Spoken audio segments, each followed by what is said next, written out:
Hello and welcome to the Divorced Dadvocate, where we help dads create a healthy and less traumatic divorce. My name is Jude Sandoval, and I am your host. And I am just thrilled to talk about one of my favorite topics today is teens and parenting teens, because I am the parent of two teens and one on the way to being a teen, and teen life and parenting of teens is so exciting. But before we jump into that with our awesome guest today, quick show note, which is the divorce quiz is still up on the website. If you want to try to kind of gauge where you're at in the divorce process compared to others who have gone through it, is an excellent tool. So you can go to the website and click on the divorce quiz tab, or just go to thedivorcequiz.com and it'll take you right to the website and check that out.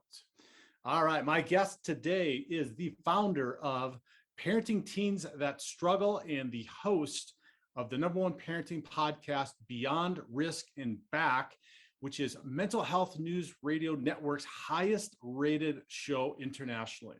He is also a parent coach for parents of kids at risk, a teen addiction interventionist, facilitates powerful parenting events, and is a very happy husband and father of two young adults. Aaron Huey, welcome to the show. Thanks so much, Jude. I appreciate the opportunity to connect with your crowd. Man, it's my pleasure. And like we were just chatting about briefly, you are truly my hero because I have teens, and you consciously make the choice to work with teens, and not just teens, like challenged teens, like we said. And so share with the audience a little bit about yourself and what got you into being involved in working with teens. The quick and dirty is I was abandoned by my biological father at birth. I was diagnosed ADHD very young. It was discovered, not ADHD, my ADHD was revealed in the very early 70s. In the mid 70s, they started me on Ritalin. I started experimenting with cannabis when I was 12 years old. I was bullied mercilessly when I barely squeaked out of high school, found out 2 days before I graduated that I was graduating. In acting school, I was sexually assaulted by my best friend who had the exact same last name as my biological father. So there you go. There's my psyche laid bare for you. Yeah. That's when the drugs really took root and took over, becoming the single most important strategy to get through each day. Of course, that led me down a rabbit hole of cannabis, LSD, and alcohol. I traded my marriage and an opportunity to be a full-time father for the ability to continue using and abusing drugs and alcohol. And that ended May 21st, 1998 on the side of the road outside of Longmont, Colorado. And this path in sobriety for me became a true the 12th step. That was the most important step for me. And it was of the steps that had the most impact were the people I did the steps with, my sponsor, other people that I could call at 3 a.m. and saying, I just had a dope dream. And they would meet me at Perkins and we'd have milkshakes till we would want to vomit. But we talked about our work and our lives, and we killed the secret that caused that sickness. And it was in 2005, 6, 7 that I was just being an advocate and an activist in my community to help teens who didn't want to use anymore find alternatives with camps that I was running and teen rites of passage programs that I was running, a martial arts school that I had founded and was running. And on Friday and Saturday nights, I would pick up teenagers and take them to 12-step meetings with me until we had a parent just say, can my kid just come live with you? And my wife and I said yes. And she told her sister, who told a friend, and that friend said, can my kid come live with you? And a week later, we had moved 6 boys into our home and had 4 on a wait list, and decided we were going to do a sober home type program for teenagers. That idea continued to develop.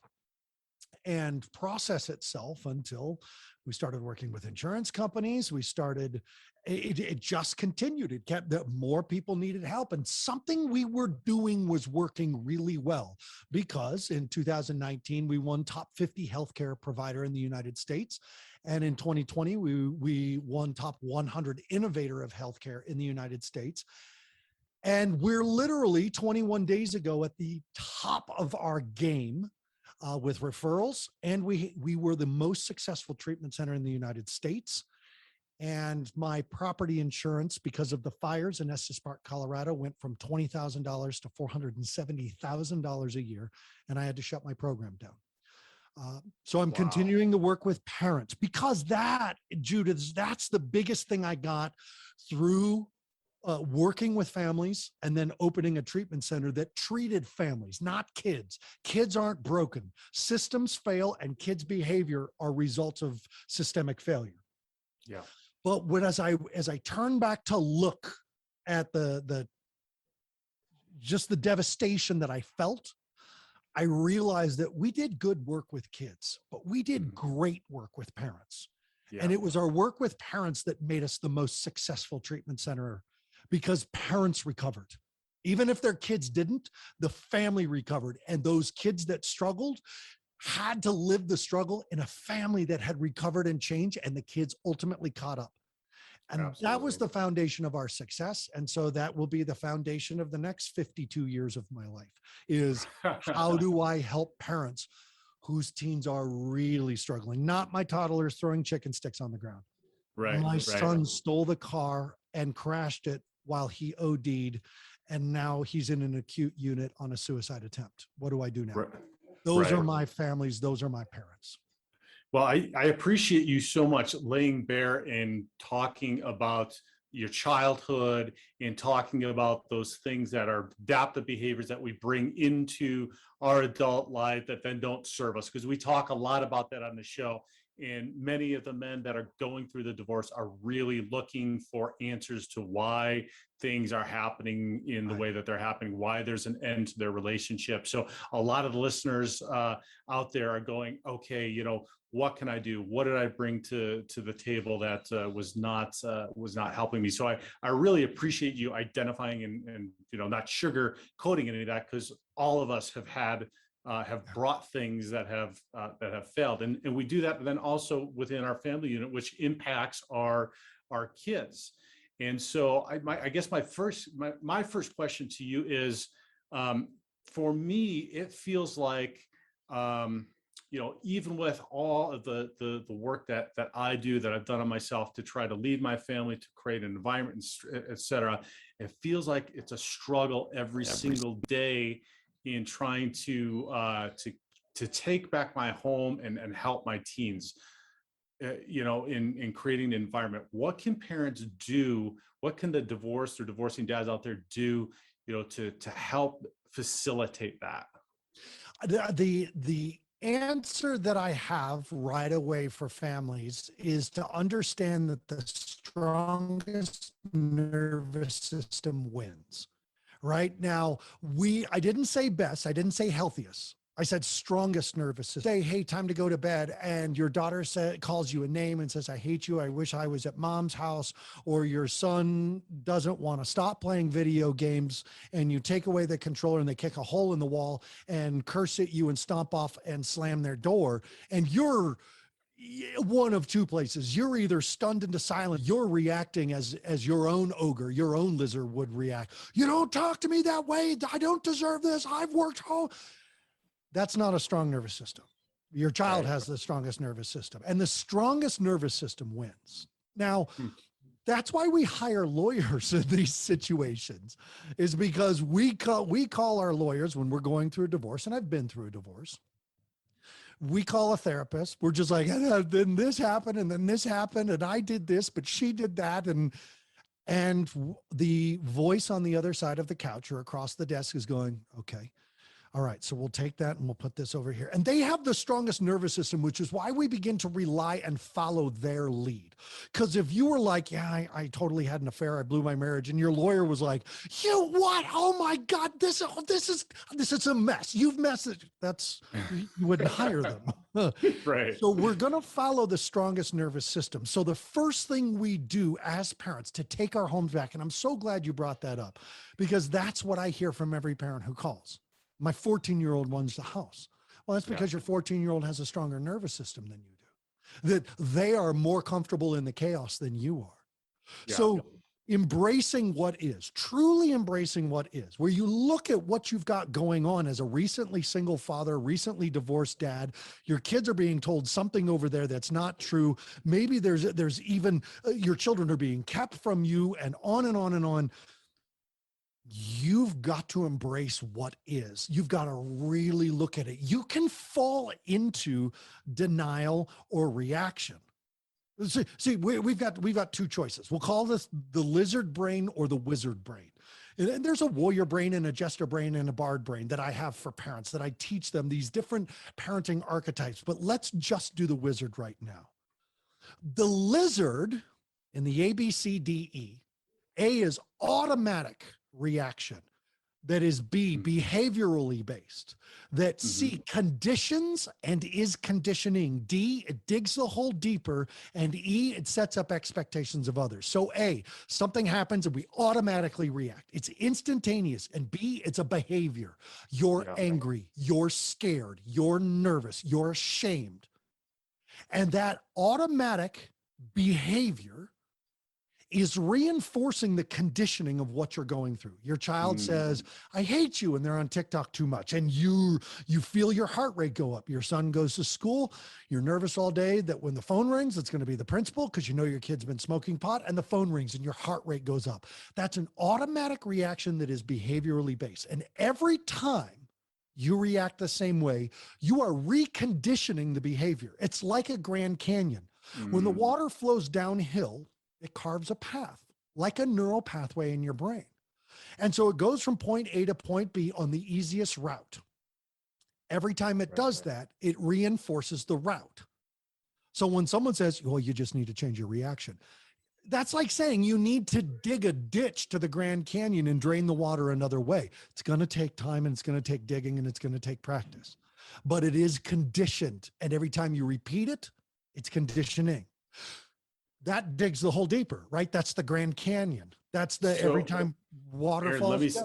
Yeah. Let me stop you right there. And let's just can we give some practical advice as to what to do when that happens? Because it seems like that's the key right there, is like, what do you do when that behavior, that conditioned behavior happens? What can you do to break that cycle? Well, that leads us to E, is that if we don't interrupt the conditioned behavior, the automatic behaviorally based conditioned response that digs the hole deeper, we're going to end up with only having expectations of others. If other people change, then I would be happy.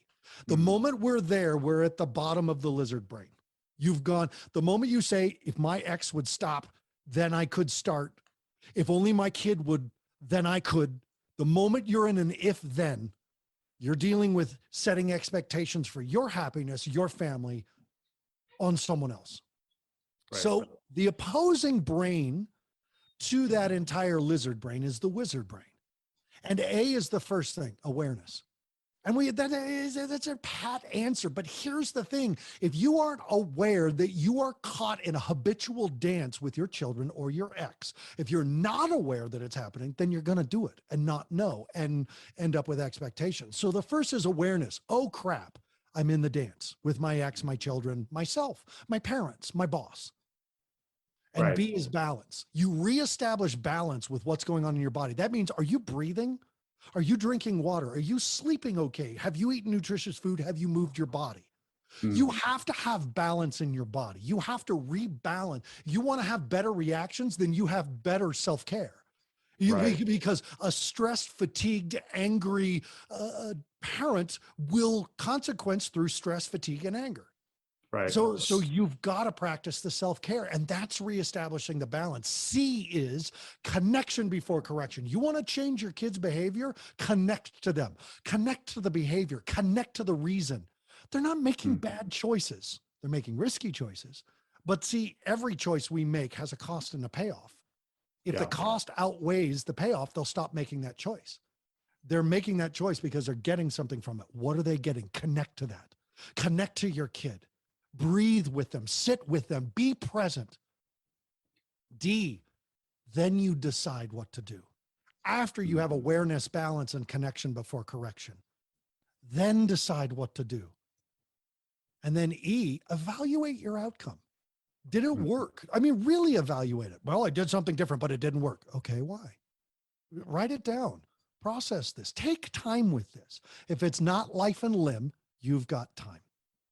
Right. And it seems like that last part you said is a perfect way to always gauge whether you're getting the results that you want, and have that awareness around, maybe it is something that you need to do differently. Maybe it is something you change. Maybe it is a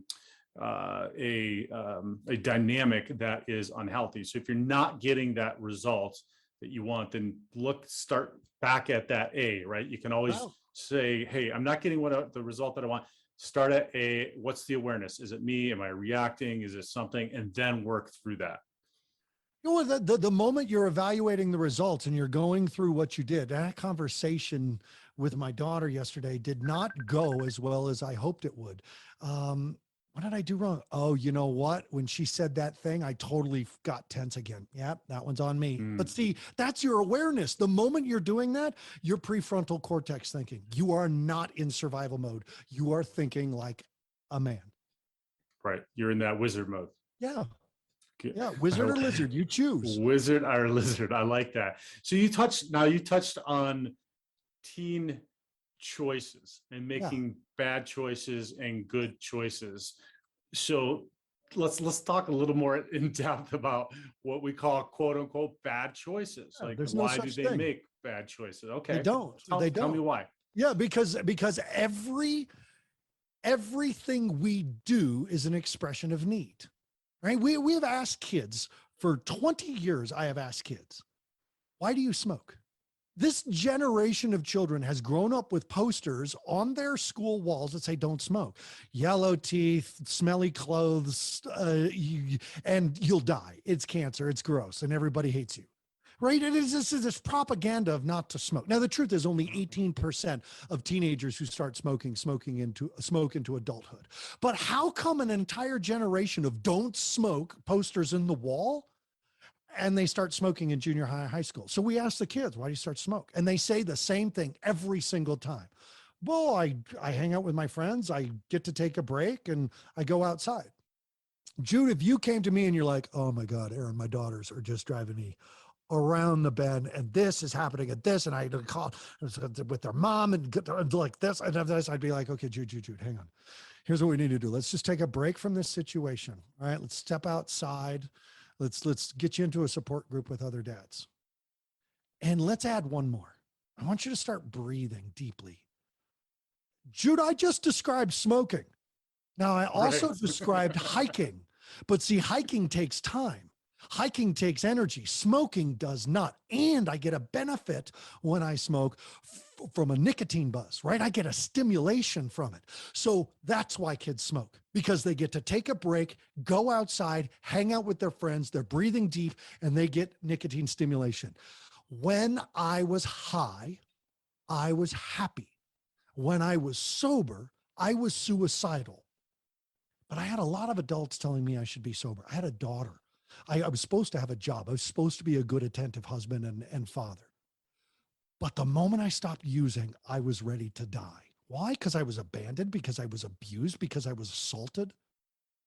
So that's why. But I didn't have those words.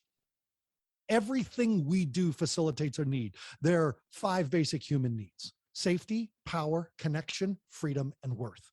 Something your child does, good decisions or risky decisions, is facilitating safety, power, connection, freedom, or worth. One or more of those.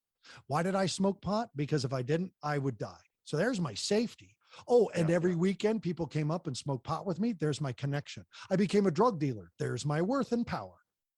So 4 out of 5 are met by lighting a joint. But tell me I have to go to therapy to get those things met. How much time and energy is that?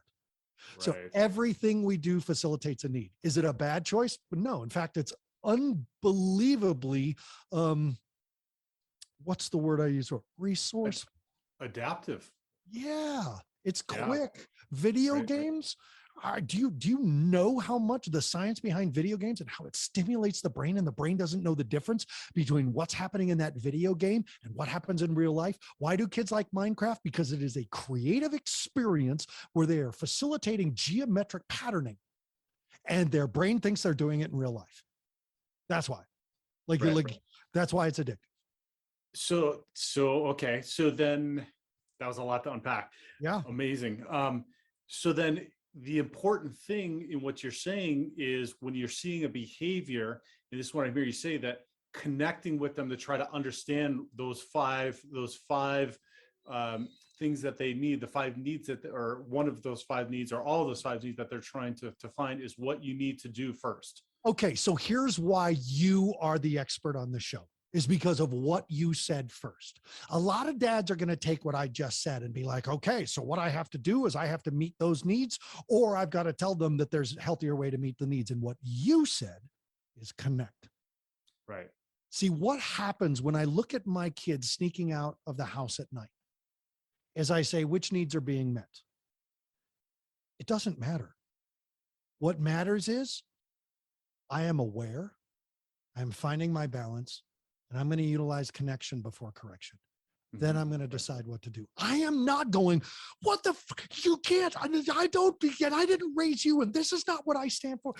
That's the emotional. Emotions aren't leverage. Emotions aren't consequence. Emotions are not punishment. Your emotions, how you feel about what your children do or don't do, is your responsibility, not theirs. And when we try to make our emotional experience of them their problem, they will focus on our emotions instead of focusing on their strategy. And our goal as dads is to get these kids to focus on their strategy. Hey, what you're doing is not working. Can you see it? But as a dad, that means that you have to see that what they're doing actually is working and facilitating a need. And through that process, I can actually sit with my kid and validate their behavior. Does that mean I agree with it? No. Does that mean I have to tolerate it? No. It means that it's a valid response, and valid is neutral. It is a valid response to a brain that's trying to find the easy way to get a need met. But now I've got a connection point. Hey, it makes sense to me that you smoke cigarettes. You hang out with your friends, you're outside, you're taking deep breaths, and you're getting nicotine stimulated. So this totally makes sense. Here's what I'm willing to do about cigarettes. I am not willing to provide car insurance for someone who's going to put their life at risk in little ways or big ways. I am not willing to provide internet for, and you get to decide what your consequences is. And I don't care what you think your consequences, good, bad consequence. I care how you deliver that consequences. Are you coming across screaming unregulated and they're focusing on your emotions and they're like, Dad's a dick? Or are you saying, hey, it makes sense why you do this, and I'm sorry you're really struggling right now. How can I support you to not do this? Because you know it's not good for you. We don't have to have that conversation. How can I support you? And now I'm connected. So then once we're connected and we're able to identify, how do we help them? And this is the big one for me too, and this goes back to my first question, is like taking back control of our homes and helping teens, but help them to break that dependency on any one of those things: video games, smoking, drugs, or whatever, and make a bet. I don't want to say better choice, right? Because there's no bad choices, but make a different choice, one that might be healthier for them in the long run. Yeah. So first and foremost, Jude, can you tell me of anything your mother or father ever told you that changed your life forever? It just doesn't happen that way, right? We would like to think that in the moment we come up with the perfect words, but we are dads, we are not infallible, and we're going to screw this up. And so what I truly believe when I'm working with, in 20 years, I have worked with 1,000+ dads. Transparency is tough love. The whole tough love experiment from the 80s and 90s, where you just got to kick them out. You got to draw the line and say never again. That doesn't work. It failed. Transparency is this generation's tough love. To walk up to your kid and say, the smoking thing is really bothering me. It keeps me up at night and I don't know what to do about it. So I've hired a dad coach. I've hired a parenting coach, and I'm taking this online course about parenting. And I know things will be different. I don't know what, but here's what I'm clear. The lying, stealing, sneaking, cheating, and breaking the law is done.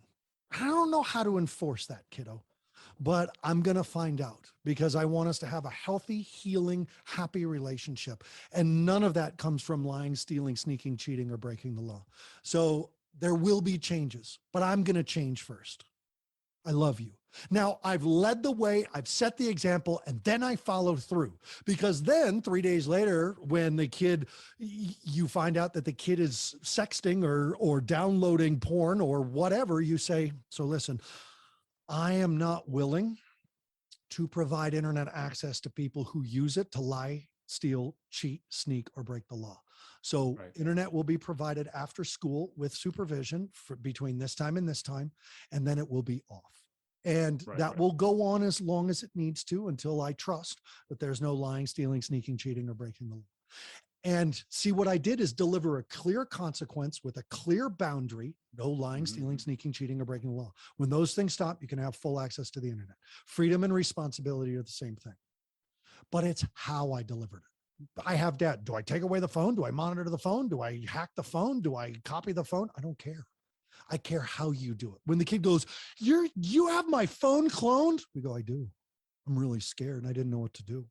So Yeah. I figured the only way to keep you safe was to make sure I knew everything that was going on. Now I'm willing to change that, but I'm willing to change it when there's no lying, stealing, sneaking, cheating, or breaking the law. See, rather than tell the kids what they should and shouldn't do, you should make better choices. I'm going to tell the kids what I'm willing and not willing to provide, to Yeah. do based on my value systems. And I'm going to continue to model my value systems. You don't want your 14-year-old boy to download porn? Stop looking at porn. You don't want your girl to spend all her time on social media? Then have family dinners with no media and use that time for connection. We have to, the reason why I can do what I do now is not because I recovered. It's because my parents modeled self-care and adult relationship care and then childcare. My parents were progressive, liberal, Democrat, Republican, conservative. That's irrelevant. What was Yeah. relevant is that my parents were willing to do the work and I saw it. And so even despite my troubles, they modeled it. And Yeah. now I do it too. And with a 25 and 26-year-old, I see my kids do it too. Yeah, that is a really huge one because we talk on the show a ton about this being an opportunity to model something for your children that you could never ever set up a situation in, going through this challenging time frame in this situation and doing it in a healthier and less traumatic way or process, right? So you've got to take ownership of what you're doing, and what you just described to me, and taking that ownership is just setting the boundaries for yourself. And you said Yes. values and beliefs, right? These are the values that you hold true to. These are the beliefs that you have and that you espouse, and this is how your environment is going to operate within that. Right. I work with a lot of divorced single and divorced with participatory exes and non-participatory exes. And there has been a trend in the mental health industry when it comes to parenting children that the parents have to be unified. The parents have to be unified. And I disagree. What I believe is that in this world, when I go living here in my condo, I have a certain set of rules to follow. And then when I go and I'm with my employees, I have another set of rules to follow. And when I hang out with my friends, I have a certain set, or lack thereof, of rules that I have to follow. And when I'm with my wife and her friends, and we're used to following different sets of rules. And if we're going to expect divorced dads to suddenly agree with everything that their ex wants to do or insists upon doing, it's not going to work. There's too much in the way. You got too much emotional crap in the way of you guys now agreeing on what it's supposed to be for your kids. So if you need to, then set up a separate system at your house. But by God, if you can't get through our thick gorilla man brain that monkey see, monkey do, And you have to hold that space. And that comes from a regulated nervous system to look at your behavior and go, yeah, I come home from a work and I have 3 beers and I binge watch Netflix. And then I tell my kids not to employ a maladaptive coping strategy to deal with their anxiety when that's what I'm doing, right? Right. We have to own this. Right, exactly. Yeah. So let's talk briefly then about that the different households and the different rules, because this is a big thing that comes up often. And so I have used the phrase, "Hey, we're at Dad's house now," and that's what I was taught. Like, and none of this stuff is I've come up with on my own, right? It's parenting classes, reading books, talking to smart people like you, and trying to do what we described earlier, which is, did that work? No, I'll go back, try something different. No, did that work? And so this is like the process of trying to do that. But let's talk briefly about that, because oftentimes, and I know it is in my case, the environments in the 2 houses are very, very different. Yeah. Now, I get a lot of men lamenting that, oh, it's awful, and I don't get the support, and it's undermining, da da da da da. Except that you can look at that from, if you reframe it a different way, which is, hey, if you are doing what you just described, which is, I'm not drinking 3 beers and I'm not laying on the couch and binging it, like I'm living the values and the beliefs that I hold true and that I espouse to my children, and then they leave and they go to another environment, that could just serve as an example of something that is different that they probably might not necessarily want. And that might not be, and then so the second part of that question is, they might not realize that in their younger years or even in their teen years. But you talked about your young adult children now. That might be something that they come to see and understand later in life because you model that. It's the difference between day trading and compound interest investing, right? right? Because the day trader, let's call the parent the day trader, right? The day trader is doing things in the moment because they want the immediate gratification and payout for that day. You can facilitate a family life like that. Is it the healthy one? Is day trading healthy for your finances? It's risky. Like you've got to be really on it. You've got to be extremely vigilant, hyper vigilant, you might even say. Swing trading's a little different. I'm going to do things based on feelings, but I am not going to commit to those feelings for very long. Right. But that long-term investor is saying, you know what? I'm holding all these boundaries and I'm holding all these rules, and my kid doesn't want to hang out with me because it's easier at my ex's house. There are less rules there. They can smoke over there. My ex lets all their friends come over and get high in the basement.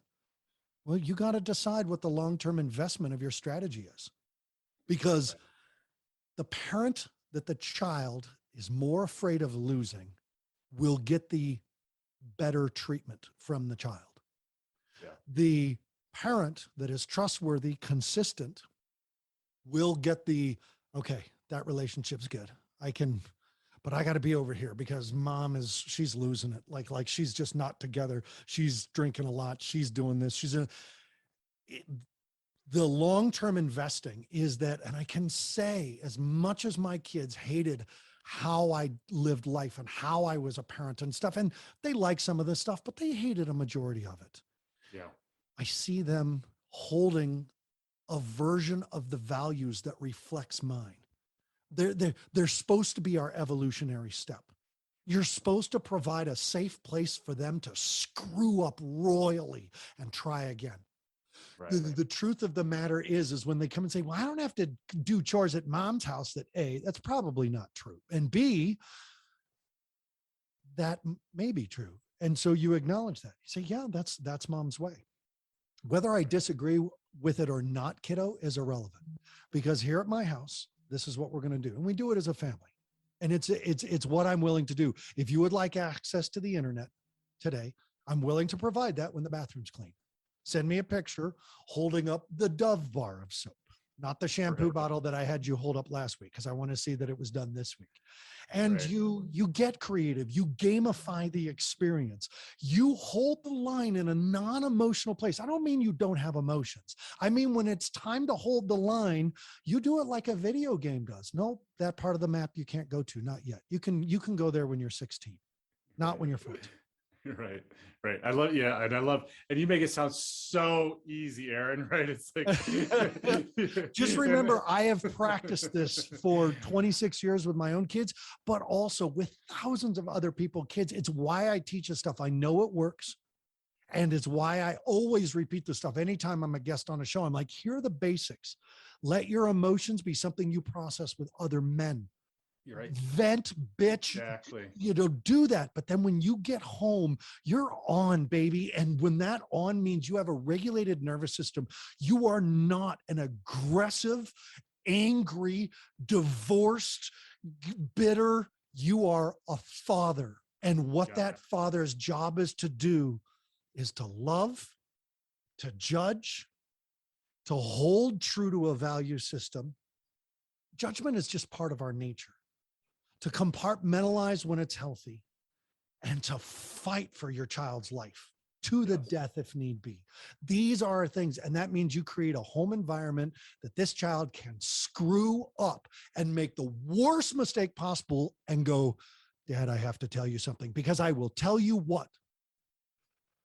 I had a girl say to me, and this was the key to this father's recovery. She said it was easier to get raped than to tell my father I was raped. Wow.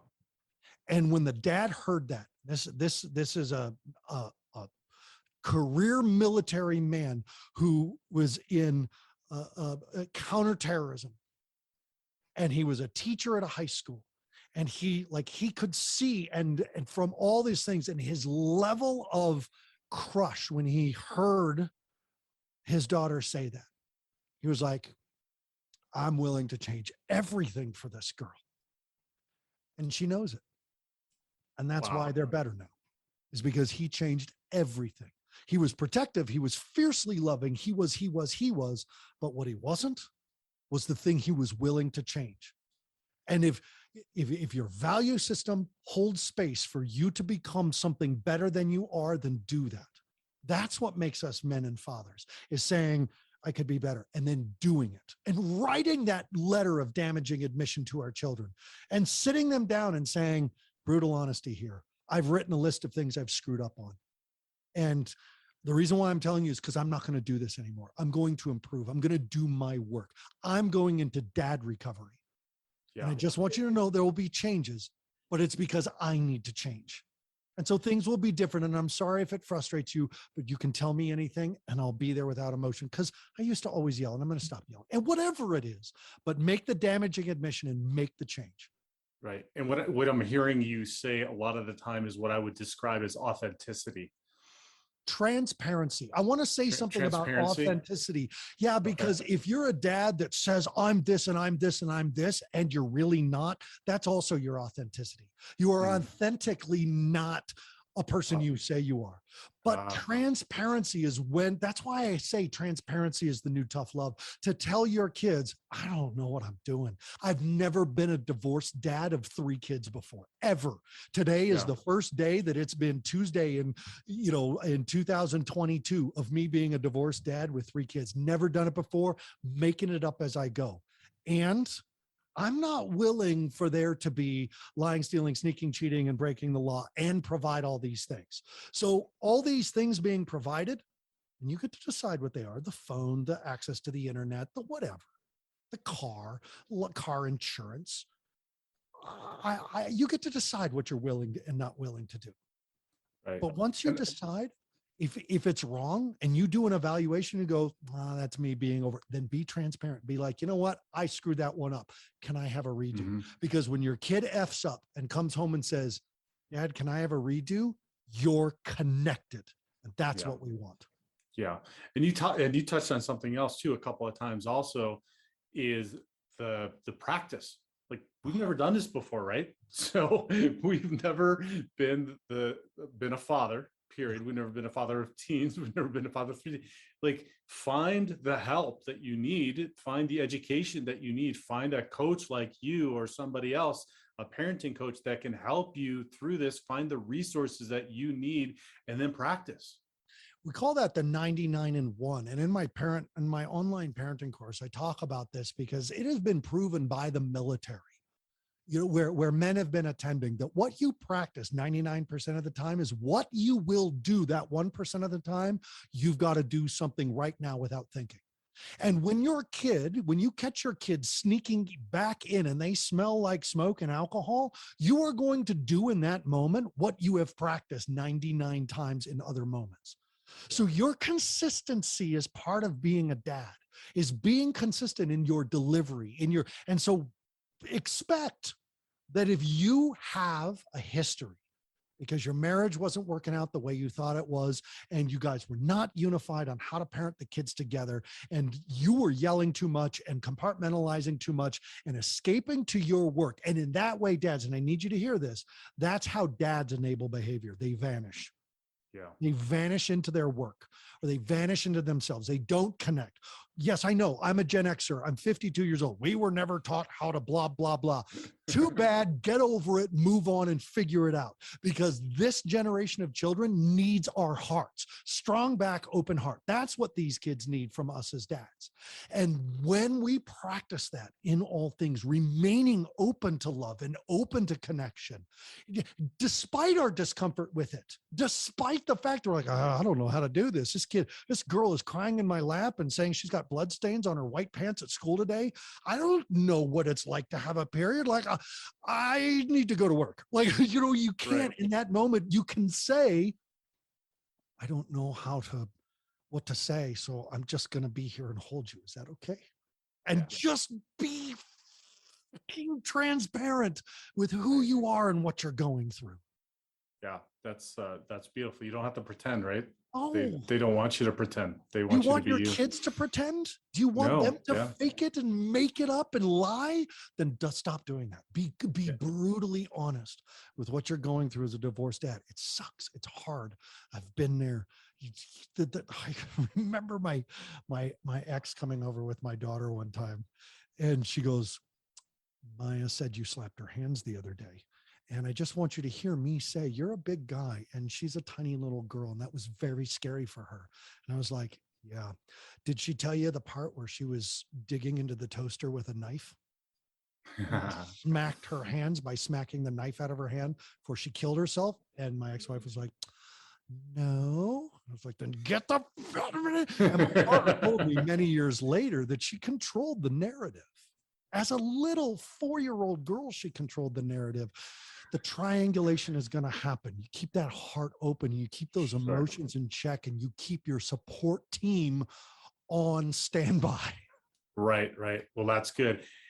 So, man, we could talk all day long.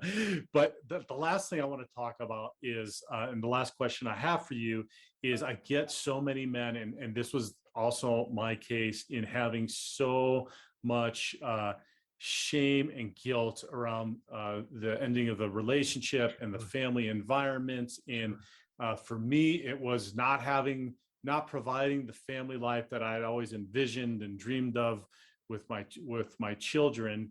And I hear that a lot. And so, but now, 9 years down the road, I see things in my daughters, and I see behaviors, that I see decisions that they make that I could have never ever done, or never provided an environment for them to learn, had we not gone through the challenges that we went through in the divorce and the subsequent challenges after the divorce. So talk a little bit about resiliency and how resilient kids are. Are they more resilient than us? Are they not resilient? What, Talk about that. Yeah. So the answer to the resiliency question that I get asked constantly is yes and no. This generation is less resilient, but let's remember we created this generation. We recreated their experience. We did not grow up with a global pandemic. Up until recently, this younger generation, their country's been at war here in America since they were born. We have adults fighting in the streets and nobody thinks they're wrong. Nobody's willing to say, oh, you're a Republican? Well, I'm a Democrat. Let's have a beer. Let's connect anyway, right? The separation that causes our pain has forced us into this place where we are hosting a graduation for second grade to third grade. And we're treating the losers like they won. And that didn't happen when we were kids. I remember after a hockey game, my dad's in the passenger seat. We're driving away from the school. My dad goes, how do you think you did? And I was the goalie. They cheated, and the referee was the dad of one of the kids in the other team. And blah, blah, blah. My dad slammed on the brakes and he said, they're better than you because they practice more than you do. And if you want to be better than them, practice more than they do. And he drove on. And I went home and I practiced. Was I mad at my dad? Yep. Did I get butt hurt? Oh, you bet. Did I practice? Yes, I did. And we forgot that. We forgot how to hold the line and be loving and strong and emotionally intelligent. We also didn't have to practice live shooter drills in elementary school. So are they more fragile? Yes. Are they more traumatized? Listen, if you had the Library of Alexandria at your fingertips, only to discover that 30% of that library was pornography, and that the other 70% is shared by everything else that is the sum total of human knowledge, you would be traumatized too. And in fact, you are. Divorce is traumatizing for kids. I don't care how well it went. Yeah. It didn't go well for them. And you have to be emotionally intelligent enough to create resiliency through, because, and after trauma, because that's what these kids are.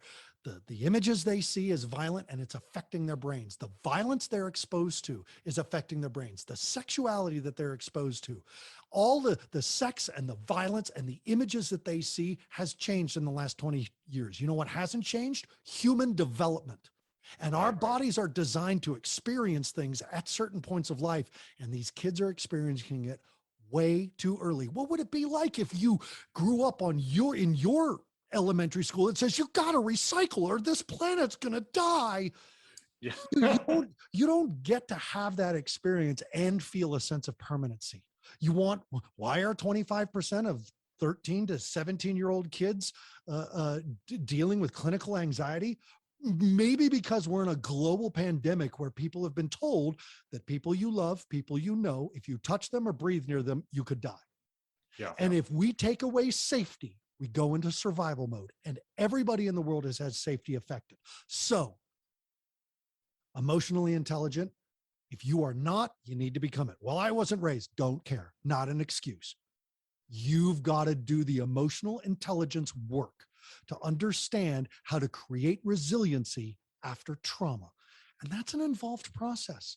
But you want your kid to fall down and get back up, then understand what happens when they fell down.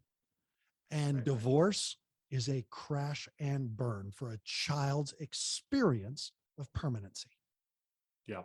And again, modeling how to get through it and how to do it in a more effective way helps in building that resiliency for them, or helping them to build their resiliency and ability to come back from something that's challenging. If they see you coming back, they see you making the effort, they see you mastering your emotions, see you creating the environment that is safe for them, albeit maybe different than from the co-parent, then they see that they can do that too, because they see you doing it. Yeah. And part of that, Matt, I love what you said about mastering the emotions, because mastering means you're really feeling them. You're going through this. You're not compartmentalizing and denying. You're going through this. You're transparent about it. your friend, when my friends call me and they're like, how you doing? I'm like, this sucks. This experience of shutting down my facility, this sucks. And I'm Yeah. not doing well. I'm binge eating and my anxiety is through the roof and I'm crying a lot, but thank you for reaching out. Like suddenly I'm connected. So that Yeah. transparency and then the processing of it. Okay, now that I feel those things, what do I need to do? Well, it's time to get your butt up and go to the gym, walk the dog, take the girls to the park, go on a hike, sit down and have dinner together. And Right. Dad, are you okay? I'm really struggling, but I'm so proud of you that you asked. You're such an amazing guy. And you connect, because that's all you got. And you want your kids to connect. You want your kids to be friends with you when they're adults too. Show them how. Yeah. The And best thing that I have done with my kids now that they are mid 20s is say very clearly, this was my damaging admission. I don't know how to be a parent to you when you're not a teenager. I don't know how to be the parent of someone who's not a teen. I'm an expert at teen parenting. And A, you're not struggling. And B, you're not a teen. And so we're going to have to co-create this relationship. If you rely on me to create a relationship together, I'm going to screw it up because I'm going to go back to what I know. And I need to make some changes with you in how I talk about your finances and how I talk about your decisions and your choices and people you're falling in love with. That's on me. That's not on you. So I'm going to do my work. And I'm just asking that you meet me halfway with what you need from me so that I can be the dad you need me to be now that you're not a teen. That's been my work. So the work doesn't end. yeah, yeah, that's and I feel like that they see when you're making the effort, no matter what, if you're continuing to make the effort, they see and they know and they feel, they feel that safety because they see that you are investing energy, right? Anywhere you put energy, there's expansion. There's Yeah. there's something that Perturbation. is, yeah, Absolutely. exactly. So And even if you're and not doing it right, right. And when they see you, even if you're not doing it right and you ask for a redo, they learn how to do that too. They learn how to put energy towards something. They learn because that's what you're modeling. And yeah, they also learn that that's the type of person they want in their life in the future. Someone who did what dad did. right, That's something that we have to remind ourselves. They're not just going to become like us. They're going to become connected to someone like us. right, How do we want that relationship to go? Are they going to right. replicate our divorce or are they going to replicate our recovery? Well, you get to decide. They might do both. Right. So be a long-term investor. Yeah. Long-term investment parenting. Yes. Exactly. I love that. Aaron, thank you so much. So two things. Where can the listeners connect with you? Yep. And then you mentioned, the significant changes you're going through with the shutting the rehabilitation center. Where can we connect to support you in your next adventure or your next venture and your next, the next step with what you're doing? Thank you for asking that second one. That means a lot to me because it's men creating community with men. I'm a 32nd degree Freemason. The thing I love about Freemasonry the most is that it's a community of men working together. Do we all agree on what divinity looks like? Good God, no. Right. Do we all agree on politics? Nope. And in fact, we're forbidden to talk about politics and religion in the lodge. So we connect on something else. And what we connect on is becoming better men. So I'm going to answer the second one first. Okay. I don't need people to reach out to me to support me through this process. What I need you to do is to take this as a sign that we have to support dads, because right now the insurance industry and what Paris Hilton is doing and all this type of stuff about adolescent recovery is once again, the mental health industry for children is going to take a massive hit and it's under fire again. Should it be? Yes, always. But that's not how we work. It's not a consistent assessment of this industry. It comes in waves and the waves are brutal to the industry and it gets government agencies and insurance companies to stop supporting it. So here's what I'm asking for the second question. Support other dads. If you can't find a support group in your community, start one.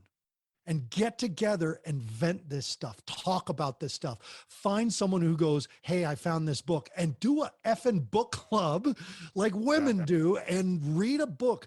Read Iron John, for crap's sake. Read Men in the Water of Life. Read The Way of the Superior Man. Do you have to agree with it? No, but you got to talk about it. You got to process what you're going through with other men, because we really do amazing work together. So that's my answer to number 2. Support each other. That's how you're going to support me.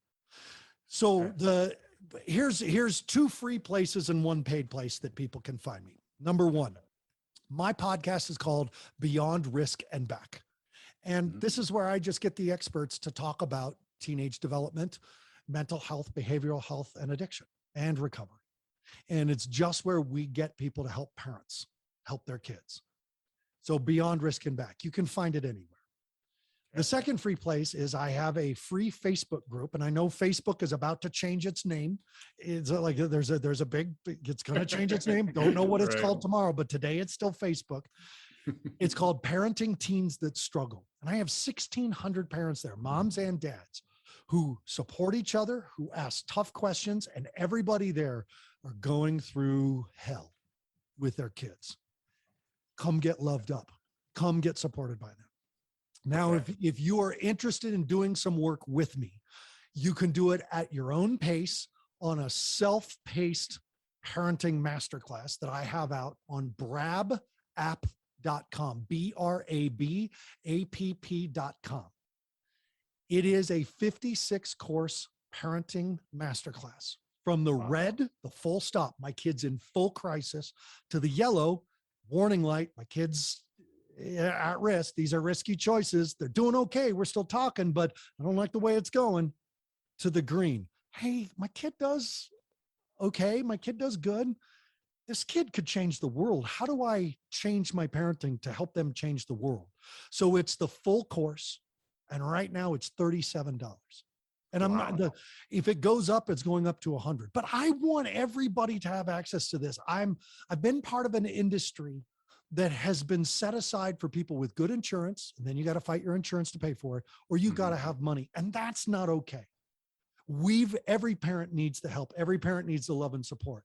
So brabapp.com, take the little quiz. It only tells you where you have to start, red, the yellow, or the green, but you get all 3 courses for that $37.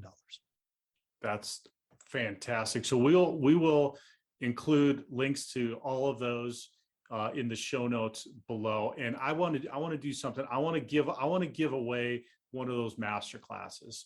So anybody that is, whoever's listening, the first person that will email me at jude@thedivorcedadvocate.com and just put Aaron Huey in the subject line and parenting masterclass, I will give away a free masterclass to Aaron's masterclass, so that we can we can do that. We can pay that forward. We can get some more men some help, and that just sounds absolutely amazing. And so, you said it in the beginning of your first answer my second question.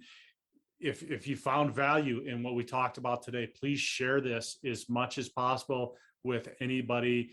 Like us, comments.